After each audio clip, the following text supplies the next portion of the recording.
In this module, we will show you how to create age based on someone's date of birth.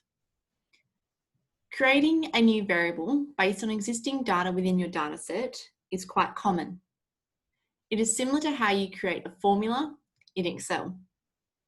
In earlier modules, we showed you how to do this to create BMI from weight and height.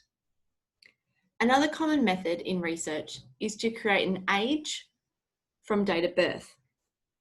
There are 3 different methods that we'll go through today. The first method will be creating age in years to 2 decimal places. The second will be age truncated just to the year, so there's no decimal places. And the third method will actually use 2 dates within your data set and be finding the difference between those 2 dates. The first thing to do is check that your date of birth is recognised as a date rather than a string variable. To do this, we come down to the variable view option, and under date of birth, come across to type, and as you can see here, it does say that it is recognised as a date variable. Click on the 3 dots and the variable type will appear. As you can see, date is selected and the format that it is recognised in is DD-MMM-YYYY. If you have it imported from Excel, you may need to change it from string to one of the recognised formats. We're happy with the default option here, so please press OK and then come back to your data view. So today we're going to create from date of birth, we're going to create a person's age based on the 1st of July 2011. The first method is going to be creating age in years to 2 decimal places. We do this by coming up to transform, and then we come down to compute variable. We need to give our target variable a name, and this is going to be called age1 today, and make sure that we don't put any spaces or other characters in there, otherwise it won't recognise this as our ID variable.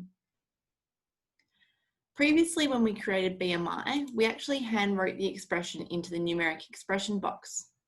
However, there are preset functions available on the right-hand side of your screen under function group. We scroll down to date creation, and under the functions and special variables underneath, we have a few different options available. Left click on date.dmy.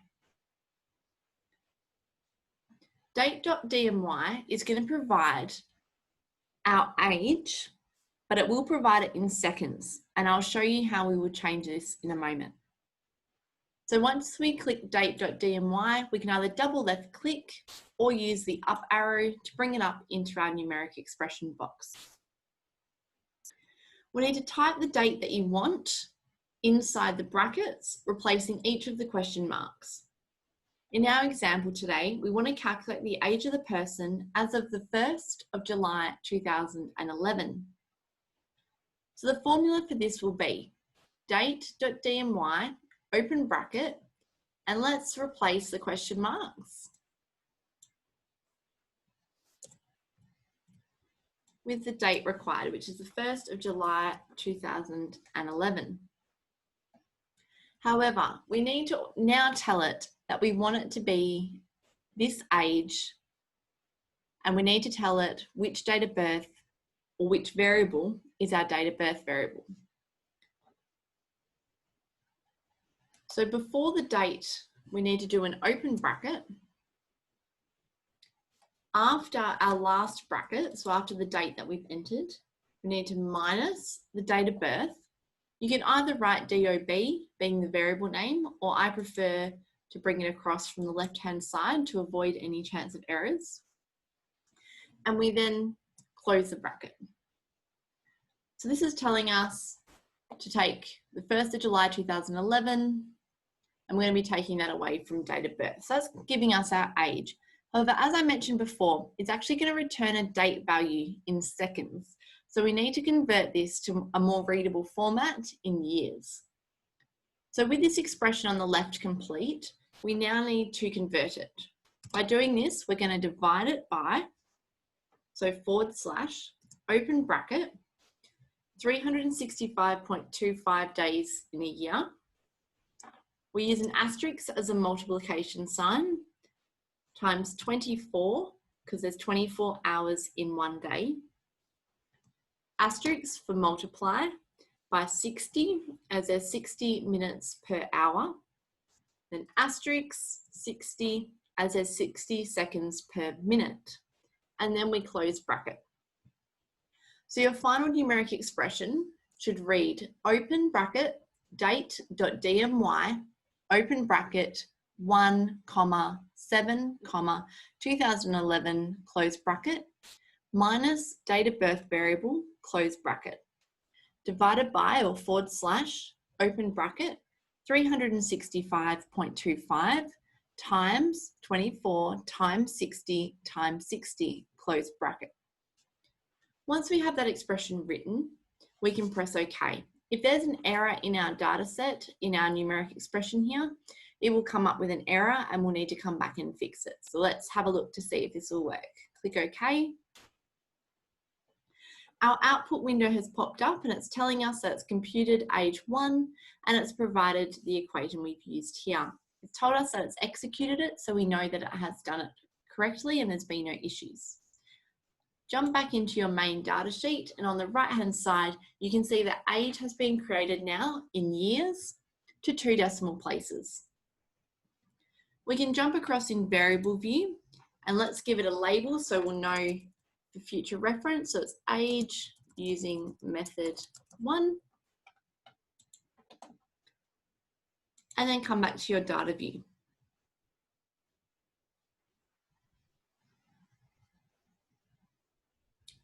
Alternatively, you can use method 2. So method 2 will be truncating that age so that it will be without any decimal places and presented in years. We come up to transform, compute variable, and we press reset to clear that screen. We need to give our variable a new name and we're going to call it age 2. We can come down to type and label and actually produce the label here that we just put into the other variable view. We can do this all at the same time. So age using method 2. And we can click continue. The first thing we need to do is select date creation and date.dmy and move that up to the top once again. We're still using the 1st of July 2011 as our date. So please enter those numbers in over the question marks, ensuring that the commas are remaining. This is going to be telling SPSS that it's going to now be recognising a date. Next, we need to move the clicker to the left-hand side of this expression. We're going to, for this equation, get it to subtract one date from another. And the method to do that is come up to date arithmetic and select date diff. Bring that up so that it actually sits to the left of date.dmy.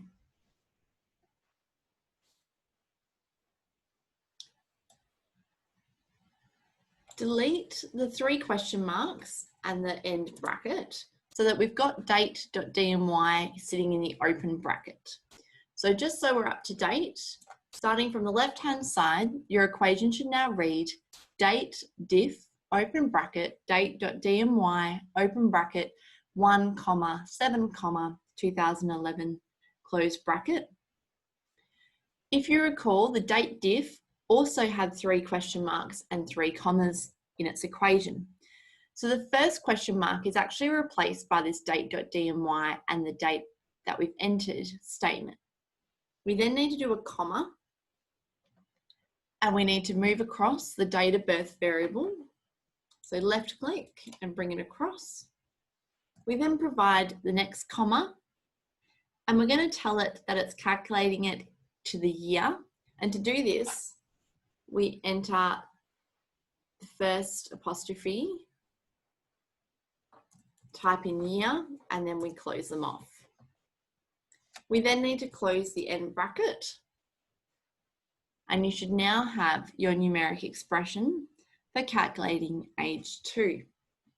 For this case, please note that the numeric expression in the numerator is actually in the brackets.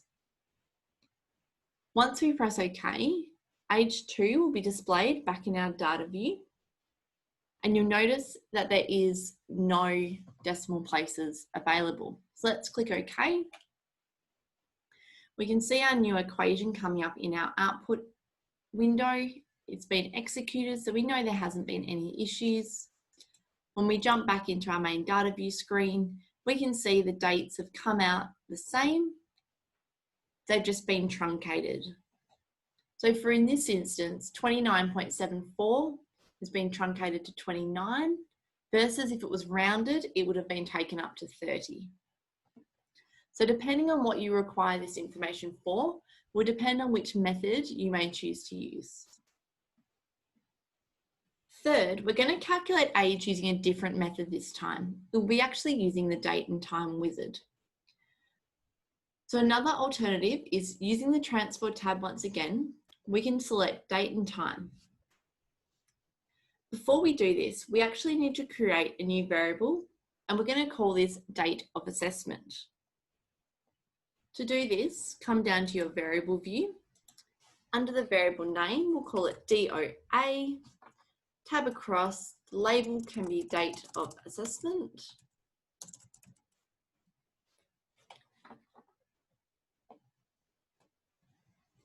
Under numeric, we want to make it date, and we're happy with that top option.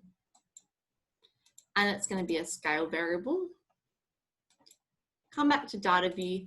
For date of assessment, the date of assessment we're going to choose is once again the 1st of July, 2011. Once you've written it once, press Ctrl+C, and we should be able to copy. Or if not, right click, and that will allow us to copy that one down. Now that we have our date of assessment and we have our date of birth, we can come up to transform, date and time wizard. And as you can see, there's a whole range of different options available. In this example, we're going to select calculate with date and times, which is the 4th option from the top. Click next. We want to calculate the number of time units between 2 dates. So for instance, calculate age based on another date. Click next. Our first date will be our date of assessment. So left click and move that into the top section. Minus date 2, which is going to be our date of birth. And we want to be able to truncate to the nearest integer. An important part of using the date and time wizard means it allows you to select how you want the result to be truncated, rounded, or retained to which fractional part. In this case, we recommend using retain fractional part, which is the bottom option. Click next, and the final step window will appear. We need to give it our variable a name, so age 3, and ensure that once again there is no spaces or other characters in this variable name. And your variable label is where we can expand, so age using method 3. We have 2 options for execution. We can either create the variable now, or we can paste the syntax into the syntax window. So the syntax window will be a new window that will pop up similar to your output screen, where it will actually provide the coding for running this variable. So you can run it at a later date. On this occasion, we're going to create the variable now, and we click finish. You can now see that age 3 is presenting exactly the same as our age 1.